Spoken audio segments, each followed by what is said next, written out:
10 ദിവസം നീണ്ടുനിന്ന ഗുരുവായൂർ ക്ഷേത്രോത്സവത്തിന് ആറാട്ടോടെ സമാപനമായി. തിങ്കളാഴ്ച വൈകിട്ട് 6:15 നടന്ന ദീപാരാധനയ്ക്ക് ശേഷമാണ് ഗുരുവായൂരപ്പൻ പുറത്തേക്ക് എഴുന്നള്ളിയത്.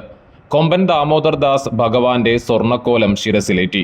ആയിരക്കണക്കിന് ഭക്തർ ആറാട്ടെഴുന്നള്ളിയ ഭഗവാനെ നമിച്ച് അനുഗ്രഹം തേടി.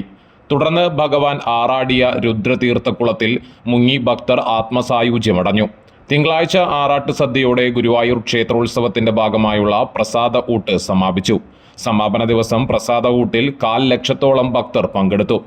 കഴിഞ്ഞ 9 ദിവസങ്ങളിലായി 3 ലക്ഷത്തോളം പേരാണ് പ്രസാദ ഊട്ടിൽ പങ്കെടുത്തത്. പകർച്ചയിൽ 5 ലക്ഷത്തിലധികം പേർ സംബന്ധിച്ചു. ദിവസവും രാവിലെ 9 മുതൽ ആരംഭിക്കുന്ന പ്രസാദ ഊട്ടിനെ 7 ദിവസം കഞ്ഞിയും പുഴുക്കും, പള്ളിവേട്ട ദിവസം കഞ്ഞിയും പയറുമാണ് വിളമ്പിയത്. ആറാട്ട് ദിവസം ചോറ്, സാമ്പാർ, പുളിയിഞ്ചി, അവിയൽ, ഉപ്പേരി, പപ്പടം, ഉപ്പിലിട്ടത് എന്നിങ്ങനെയായിരുന്നു വിഭവങ്ങൾ. ഉത്സവത്തിന്റെ ഭാഗമായി നടന്ന പൊതുപകർച്ച ഉത്സവബലി ദിവസമായ ശനിയാഴ്ച സമാപിച്ചിരുന്നു. ഉത്സവത്തിന്റെ 2 ദിവസങ്ങളിൽ